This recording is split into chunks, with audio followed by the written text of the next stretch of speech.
कहो राजा जनक, तूने 23 राजाओं को आमंत्रित किया है और मुझे आमंत्रित क्यों नहीं? क्या कारण था?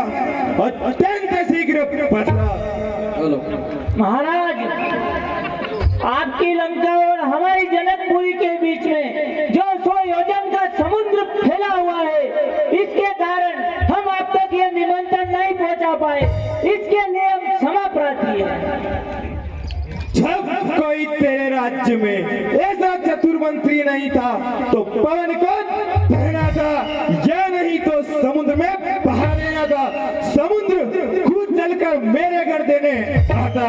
अब हुआ तो सब ठीक हुआ। अब तू ये बतला, कहाँ है धनुष और कहाँ है जानकी? धनुष को तोड़कर जानकी को संग ले जाता हूँ। जय शिव की, जय शंकर की, जय शंकर की, जय शंकर की।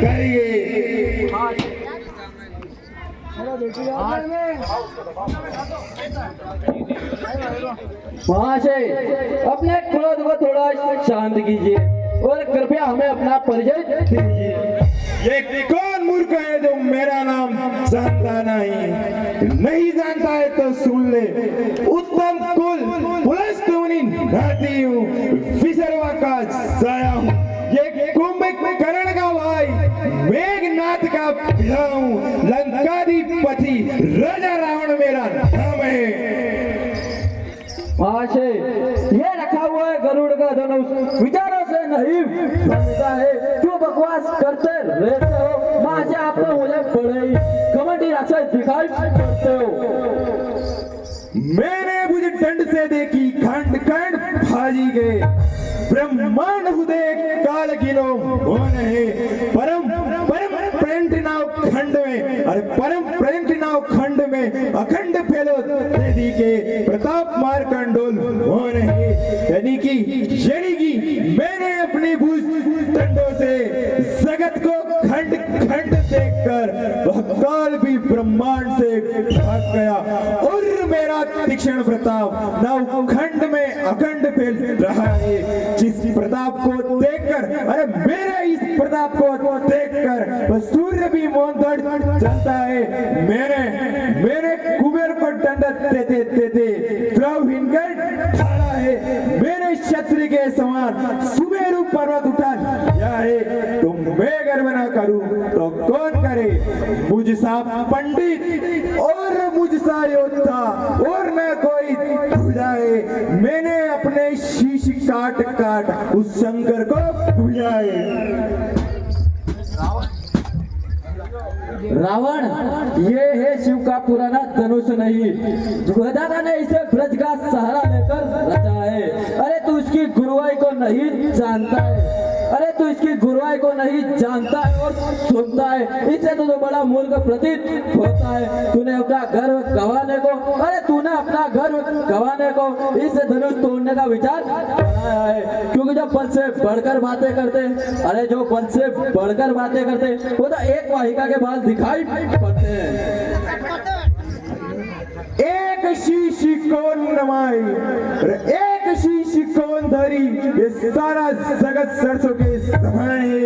अरे जिनके सिर पर शोभित होता है उस शेष को शरीर में पहनने का गना बना लिया है। वह शिव जिस पर्वत पर रहते हैं वह पर्वत मैंने एक हाथ में उठा लिया है। तो मैं गर्व न करूं तो कौन करे, जिसकी तो महादेव भी प्रशंसा करते हैं।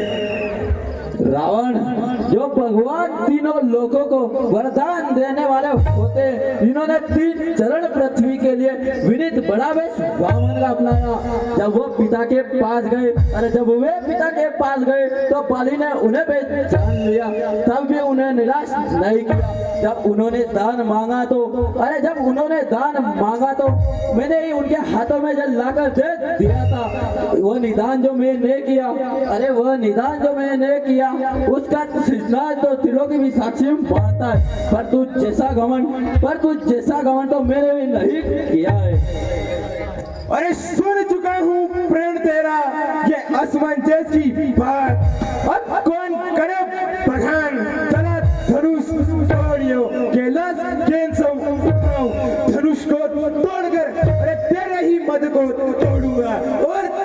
कुंडी को लेके समुद्र में बहा दूंगा।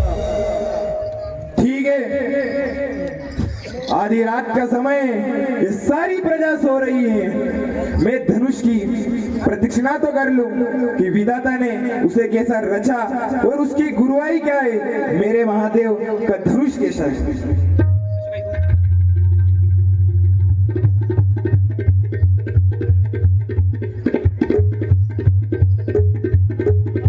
रावण, आधी रात का समय हो रहा है।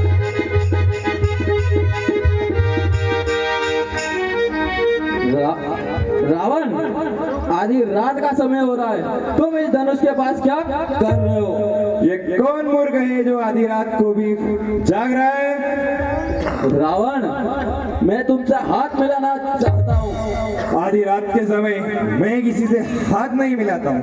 रावण, मैं तुमसे मित्रता करना चाहता हूँ। आधी रात के समय मैं किसी से संधि नहीं करता हूँ।